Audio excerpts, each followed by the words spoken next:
Already 'Avatar' fire and dash review మన ఛానెల్‌లో ఉంది. ఒకసారి చెక్ చేయండి. 'గుర్రం పాపిరెడ్డి' ఈ సినిమా ట్రైలర్ నా అటెన్షన్‌ని గ్రాబ్ చేసింది. అండ్ ప్రమోషన్స్ కూడా చాలా యూనిక్‌గా చేశారు. ఒక మంచి డార్క్ కామెడీ చూస్తున్నాం అనే ఫీలింగ్‌తోనే థియేటర్‌కి వెళ్ళా.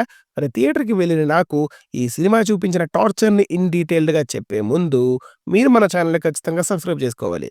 ఎందుకంటే అందరికంటే ముందు రివ్యూస్ ఇచ్చేది మనమే కాబట్టి. Coming to the story line.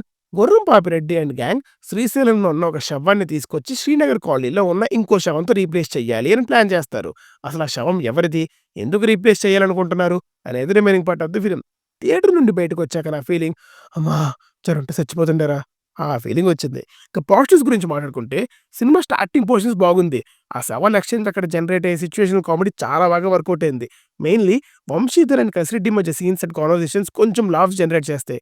కొన్ని సింగిల్ అండ్ పంచెస్ అండ్ కొన్ని movements landed well. And crime comedy అన్నప్పుడు ఒకటి 2 ట్విస్టులుంటాయి. అవి ఓకే. పర్లేదన్నట్టే ఉన్నాయి. Next production values. అసలు ఒక చిన్న సినిమాని ఇంత గ్రాండ్యూర్‌గా ప్రెజెంట్ చేయడం చాలా రేర్. అది ఒక సింపుల్ సీన్ అయినా సరే, ఆ ప్రొడక్షన్ వాల్యూస్ అయితే టాప్ క్లాస్‌లో ఉంటాయి. ఈ సినిమా కోసం 14,00,00,000 ఖర్చు పెట్టారని విన్నాను. ఆ 14,00,00,000 స్క్రీన్ మీద కనిపిస్తాయన్నమాట. Next cinematography. నాకెందుకో సినిమాటోగ్రఫీ నాకెందుకో సినిమాటోగ్రఫీ నచ్చింది. కొన్ని సీక్వెన్సెస్ యూజ్ చేసిన షార్ట్స్ అండ్ ఫ్రేమ్స్ నన్ను ఇంప్రెస్ చేశాయి. ఇప్పుడు మన ఫేవరెట్ సెక్షన్ నెగెటివ్స్‌లోకి వెళ్దామే. Fight weak writing and direction. First initial portions చూసి ఈ మాత్రం నవ్వేస్తే చాలనుకున్నా, మనం అనుకున్నది చూస్తే అది సినిమా ఎందుకవుద్ది చెప్పండి? ఎప్పుడైతే మూవీ శవాల ఎక్స్‌చేంజ్ నుండి వేరే సబ్‌ప్లాట్‌లోకి వచ్చిందో, అక్కడి నుండి సీన్స్ మెల్లమెల్లగా ఎంగేజ్‌మెంట్ తగ్గుతూ వచ్చింది.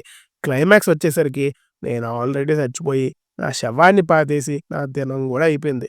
పేపర్ మీద సీన్స్ అండ్ మూవ్‌మెంట్స్ బాగానే ఉన్నా, అవి ఎగ్జిక్యూట్ చేసిన విధానానికి నవ్వించాల్సిన సీన్స్ అని చాలా బోర్ కొట్టిస్తాయన్నమాట. ఇంటర్వెల్ వరకు అట్‌లీస్ట్ కూర్చోగలుగుతాం. ఏదో అవుతూ ఉంటది. ఏదో చూస్తున్నామనే ఫీలింగ్‌లో ఉంటాం.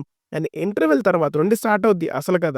అసలు కథ అంటే సినిమాలో కాదు, నా ఎక్స్‌పీరియన్స్‌లో. ఒక సీన్ బ్యాడ్‌గా ఉందనుకునే లోపు దాన్ని రీప్లేస్ చేస్తే నెక్స్ట్ వచ్చే సీన్స్ ఒకదానికొకటి పోటీగా ఉంటాయి. అసలు ఆ కోర్ట్ సీన్ అయితే అన్‌బేరబుల్. వీటన్నిటి మధ్యలో ఒక సాంగ్ పెట్టాలన్న డైరెక్టర్ ఆలోచనకి దండేసి దండం పెట్టాలన్నమాట. ఒకవేళ నేను ఈ సినిమాకి ఎడిటర్ అయ్యుంటే సెకండ్ హాఫ్ మొత్తం డిలీట్ చేసేసేవాడిని. ఆ లెవెల్‌లో ఉంది సెకండ్ హాఫ్. బ్రహ్మానందం, కసిరెడ్డి లాంటి యాక్టర్స్‌ని పెట్టుకొని కూడా సరిగ్గా యూజ్ చేసుకోలేదు.